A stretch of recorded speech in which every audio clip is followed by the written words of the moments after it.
Ready. Play.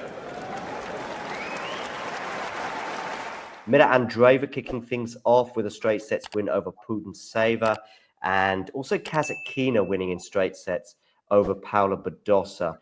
Both, I don't know, the Badosa one disappointed me a little bit, Vanch.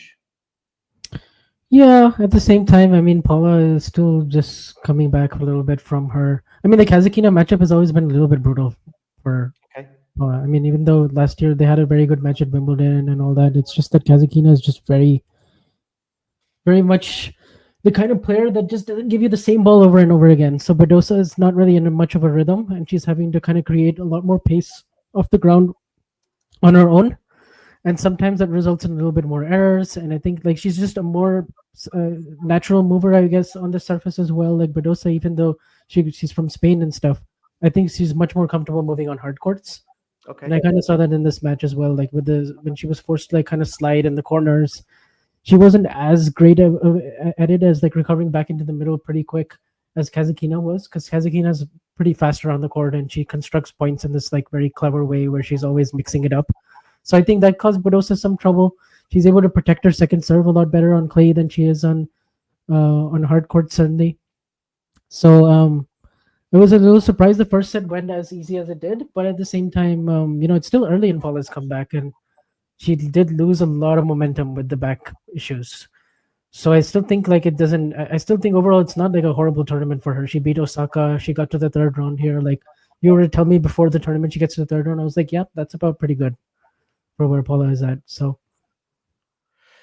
yeah, and Mirra Andreeva beating Putin-Sava, Damien. I think it's another impressive thing. The fact that Mirra can just carve through this draw, and we're not surprised by it. But she's barely dropping. I don't think she's dropped a set thus far, and she's not even barely dropping games as it was today, which I guess is another feather in her cap. Yeah, I mean, I think Mirra can definitely beat anybody but Coco Gauff and maybe Sabalenka, maybe Świątek and the likes. But yes, as long as she's not playing Gauff, I'm going to keep picking her to go deep. She's much better compared to last year. Has gotten much more comfortable at like also attacking as well and being a little more proactive. I think she definitely has a good chance of getting through the draw. Kasatkina matchup is somewhat interesting. She lost their only match in Ningbo maybe last year. Yeah, Ningbo. Of course, Mirra last year, a lot has changed, definitely, and maybe especially against playstyles like Kasatkina. But, yes, Gina, I mean, Daria has done nothing this season, absolutely nothing, other than Australian Open fourth round and French Open fourth round. So I guess if you want to peak for some events, it should be the slams, absolutely.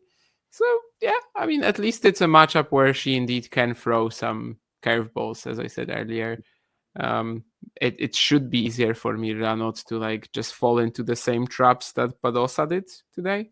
But at least it's more interesting than if she was playing somebody like, I don't know, she played Ashlyn Kruger, for example, earlier in the event, and it was pretty close.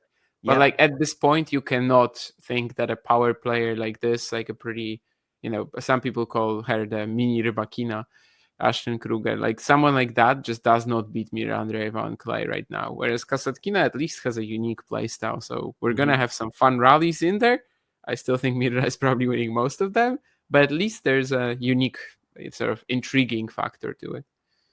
Are you calling an upset here, Vanch, or are you also like me predicting a win one way or another for Mirra Andreeva?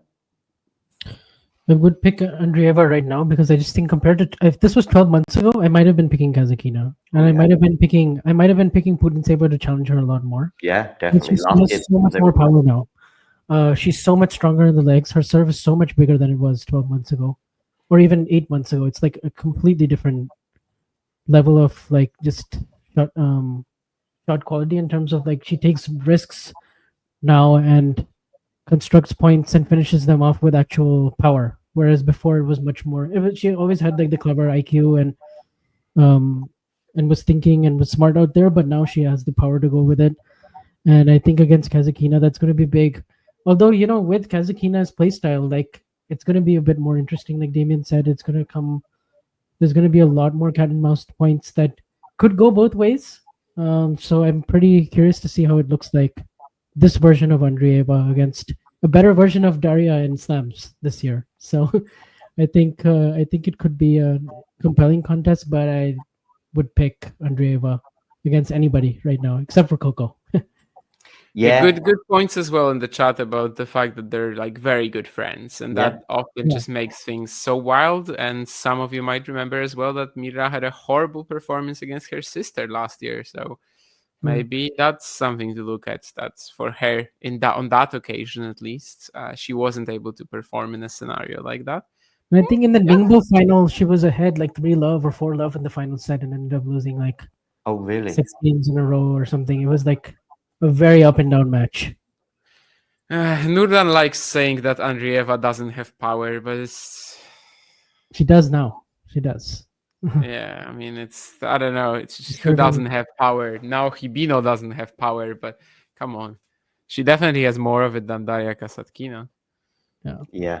Also, some people in the chat were also remembering the fact that Daria really consoled Mirra after that loss, and Mirra was very upset. I did think it was quite interesting, actually, Jamie, what you just referenced there, that you don't really see Mirra losing to many players that aren't called Coco Gauff. And then you sort of mentioned, obviously, Iga and Arena, but of course, she did beat Arena on the slowest hard court probably in the world in Indian Wells this year. So that Arena had her chances though, and that was another final. Yeah, it wasn't like a 6-3, 6-3. No, So, no. And I think they play that final 10 times, and probably Arena, if they both play the same way as well, probably Arena wins 7 out of those 10. But we'll see. That'll come further down the line. But for now, it's a probable Mirra Andreeva win over Daria Kasatkina. But there's a lot of interesting variables that make this matchup certainly the most difficult one so far for Mirra. If you enjoyed this video, make sure you hit that like button. Don't forget to subscribe and click that notification bell so you don't miss out on all things tennis.